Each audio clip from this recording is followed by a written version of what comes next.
Welcome to the Do Life in a Body You Love podcast. I'm Nikki O'Day, and we are going to talk about any and every topic that will get you showing up bigger and bolder in your life. Weight loss, relationships, mindset, it's all on the table. It may not come out real PC, but if you're sick of motivational rah-rah talks that don't lead to any real change in your life, then you're in the right place. Let's jump into today's episode. Hello, lovely ladies. Today we are going to talk about motivation. This is by request. A couple of weeks ago, we were talking about how to calm down, and a few people reached out and said, okay, well, I have the opposite problem. I can't get myself motivated. And so I want to dive into what's actually going on when we're struggling to be motivated, and then give you some practical steps that you can take to move it along. Okay. So motivation is, first of all, never going to get us to our goals. I'm going to talk about this in terms of like a weight loss journey, because that's what I do. But this really applies to like any aspect of life, right? And so when we say something like, well, I want to lose weight, but I'm just not motivated to work out, what are we saying? We're saying, I don't feel like it, right? And feelings are fickle. They change all the time. So we can't depend on a feeling to get the bulk of what we want to have happen done. And so waiting to feel motivated, or only moving towards your goals when you feel motivated, is a surefire way to stay stuck forever. So then what do we do instead? Like, it's this whole like, why aren't I doing the things that I say I want to do thing? We've all experienced this. Even the most motivated person has experienced this at some point in time, wanting to make some sort of a change in their life and then finding themselves behaving completely incongruent with what they would need to do to make that behavior happen. And so a couple of things are going on. Number one, it can be that you don't believe it's possible. So if you think that reaching a certain outcome is truly not within your capabilities, or it's not possible for you, you may want it. You may even take small steps on occasion, but you'll never consistently act in a way to bring yourself to those results because you don't think it's possible. So like, how hard are we going to try at something if we think that it's just really a waste of our time, right? So belief can be a huge limiting factor and making us not feel motivated. And then the other issue is that maybe it's just really not a priority for us right now. So it's something that we want, but it's really not high on our to-do list. And that can either be because we have our priorities all jumbled up, or maybe it's something that really shouldn't be a priority right now, and you can just take it right off of your to-do list and cut yourself some slack and stop saying things like, but I'm just not motivated. So let's start with option A, and that it is something that you truly want, but you just don't believe that it's possible. Well, I would say the first step in correcting this is coming up with a solid plan. So if you're trying to lose weight, let's say, and your dieting history tells you that every time you diet, you lose weight, but you always gain it back, and that it's very difficult, and that you have to be very deprived for a long time to see results. Well, you're probably not going to be motivated on a regular basis to do that because the reward doesn't seem worth the effort, especially when you don't keep the reward. If you kept the weight off, you'd probably be more willing to work for it, right? So, and that's not because we can't lose weight and keep it off, but it's just that our previous way of going about it is clearly not going to get us there. But then we keep trying the same things. We keep trying variations of the same things. So low carb diets came out at the turn of the 1900s, like physicians started using that for weight loss. And they work great for some people.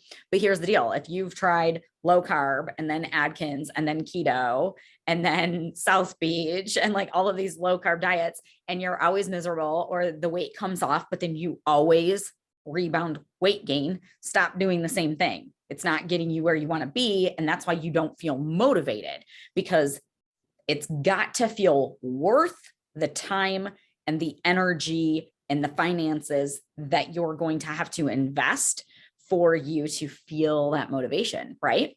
And so pick a new plan. Pick something where you're not going to be miserable, and pick something that you know is going to work. So this is one of the beautiful things about women who are going through my Keep It Off Academy.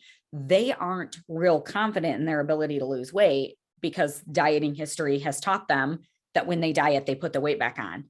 Well, and so then they're not really motivated. So then they're like, well, I can stick with it for a few days and then I get bored. Really, it's just that you aren't sure it's going to work, so you stop doing it. If you knew for sure, you'd keep going, right? Or I can do it for 3 weeks and then when I get stressed out, I eat. Or, all of these things happen. And it's like, yes, because there's a limiting belief there.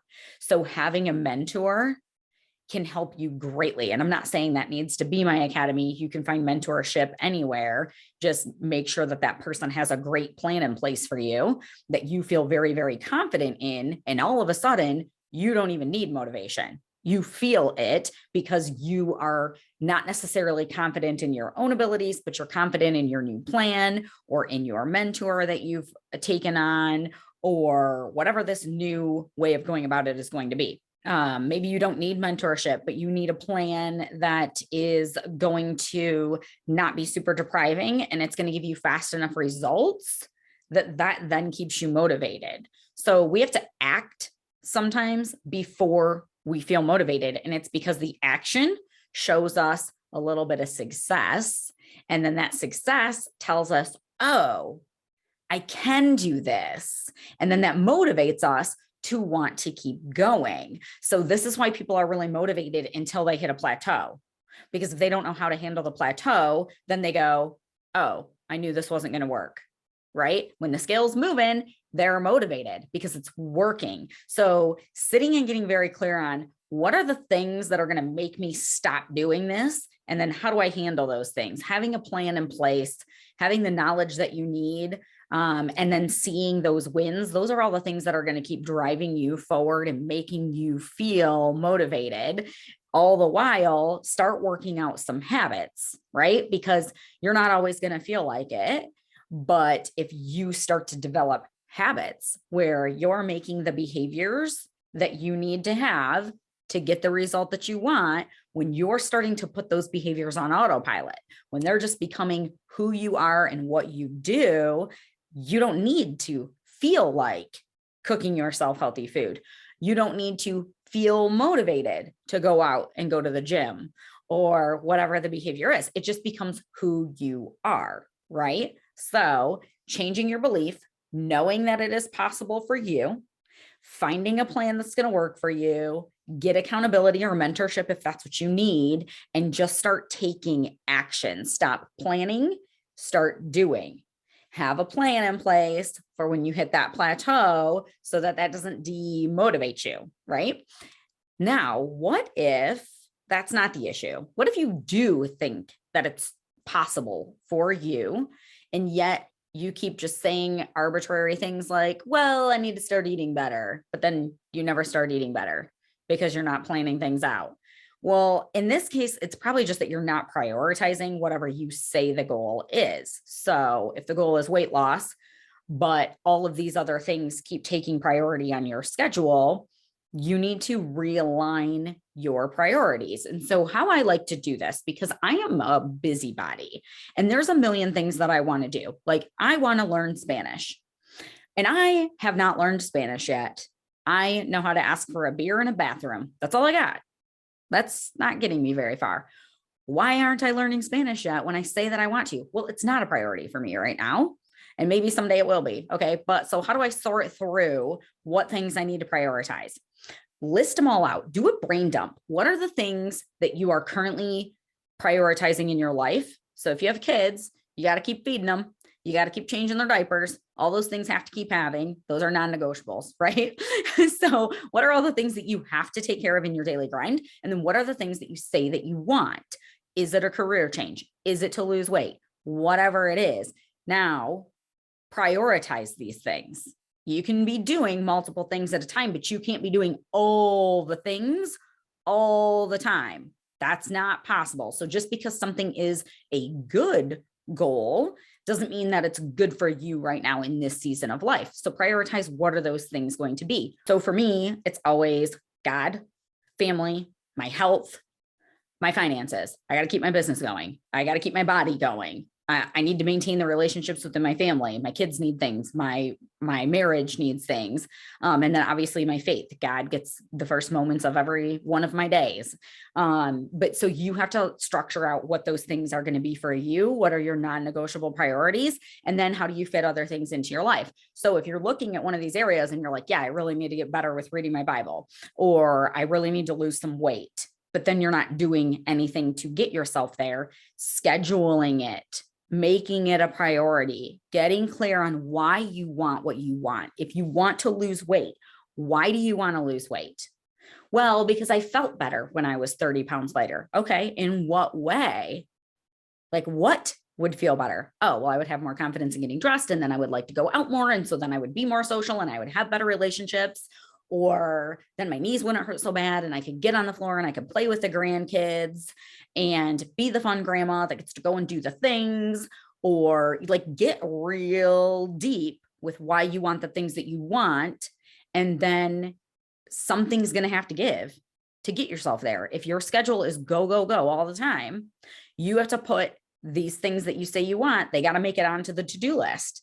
So something else has to give. So I use this example all the time. I really want to have a nice yard and I don't, and I'm okay with it because right now I am building a business, always working on my health, and still have kids in my house. And like, there's just other things that are more important to me in this season of my life.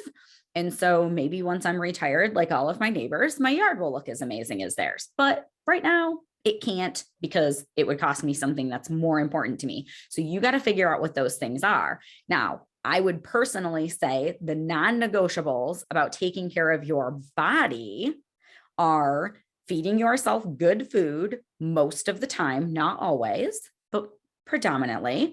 So that means taking the time to prepare yourself healthy food, moving your body in some way that's enjoyable for you and keeps your body young and mobile and all of those things. Sleep.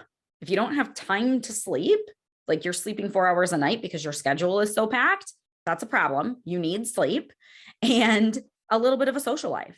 Like we're social creatures. You need to maintain some sort of social relationships. And so to me, if those things aren't being met, I can't add other things onto my to-do list. It's not selfish to not continue to say yes to everybody else if my own basic needs to keep my body functioning appropriately are not being met. So, is your lack of motivation coming from disbelief in your ability to get the thing that you want? Or is it coming from you're just kind of on autopilot and you're not really prioritizing the thing that you want? And so this is where you kind of have to do a little bit of digging for yourself.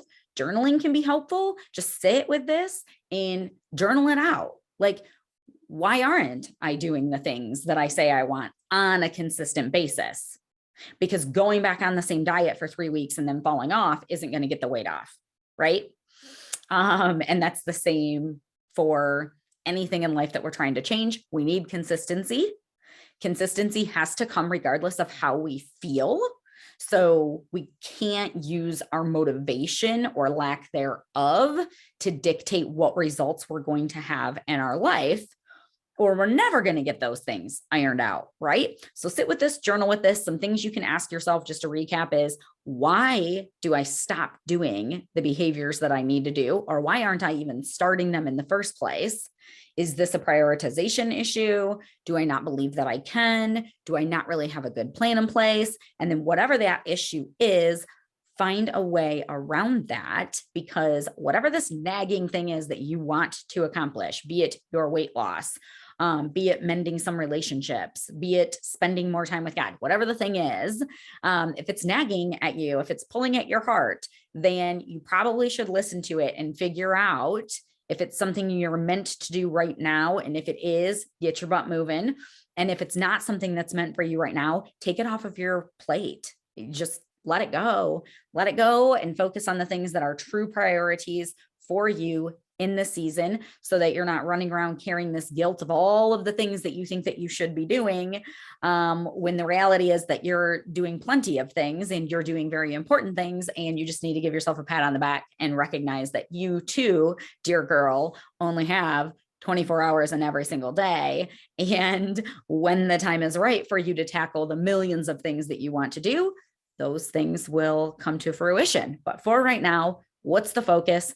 What is the thing that you need to accomplish? And how can you make that happen even on the days when you don't feel like it, AKA when you're not motivated? Make sense? How does this one sit with you guys? I'm so curious to hear your thoughts on this. A lot of people don't really ever associate their lack of motivation with a lack of belief. And once they hear that, it kind of clicks and makes sense. So I'm curious if that makes sense for any of you. Fill me in, and everybody have an awesome week.